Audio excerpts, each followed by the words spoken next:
தொடர் மழை காரணமாக சதுரகிரி செல்லும் பாதைகளில் உள்ள ஓடைகளில் வெள்ளப்பெருக்கு ஏற்பட்டிருக்கிறது.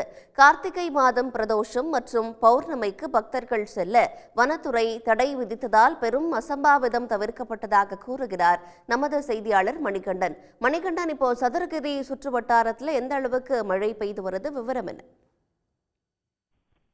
வணக்கம். விருதுநகர் மாவட்டம் ஸ்ரீவில்லிபுத்தூர் அருகே மேற்கு தொடர்ச்சி மலை பகுதியில் அமைந்துள்ள சதுரகிரி சுந்தர மகாலிங்கம் திருக்கோவில். இத்திருக்கோவில் கடந்த 2015ஆம் ஆண்டு ஏற்பட்ட வெள்ளப்பெருக்கு காரணமாக சுமார் 15 பேர் உயிரிழந்தனர்.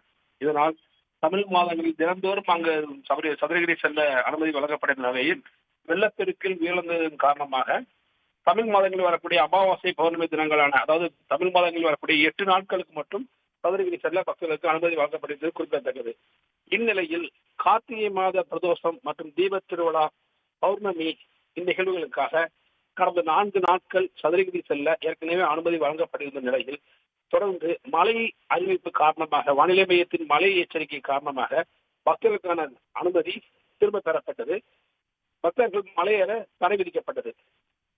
தொடர்ந்து நேற்றும் இன்றும் பெய்து வரும் கனமழை காரணமாக, அதாவது வனப்பகுதிக்கு பெய்து வரும் கனமழை காரணமாகவும் நாட்டில் உள்ள, அதாவது சதுரகிரி மலைக்கோயிலுக்கு செல்ல தனிப்பாறையிலிருந்து சதுரகிரி சுந்தரமாலிங்கம் கோயிலுக்கு செல்லும் வழியில் உள்ள பிளாவடி கருப்பசாமி கோவில், சங்கிலிப்பாறை, வழுக்காம்பாறை, மாங்கனி நீர்வூற்று இந்த பகுதியில் நீரோடைகள் உண்டு. இதை கடந்துதான் பக்தர்கள் செல்லக்கூடிய சூழ்நிலை. வனப்பகுதியில் மற்றும் மலைப்பகுதியில் பெய்து வரும் தொடர் மழை காரணமாக அந்த பகுதியில் வெள்ளப்பெருக்கு ஏற்பட்டுள்ளது. நேற்று பிற்பகல் ஏற்பட்ட வெள்ளப்பெருக்கு தற்போது வரை குறையவில்லை. அதிக அளவு நீர்வரத்து வந்து கொண்டே இருக்கிறது. தொடர்ந்து அங்கு பகுதிக்கு பார்வையிட வந்த சென்னையை சேர்ந்த பேரிடர் மேலாண்மை துறை அதிகாரி கணேசன் தலைமையிலான பேரையூர் வட்டாட்சியர் தலைமையிலான குழு அந்த பகுதியில் ஆய்வு மேற்கொண்டு தற்போது பாதுகாப்பு பணிகளை தீவிரப்படுத்தியுள்ளனர்.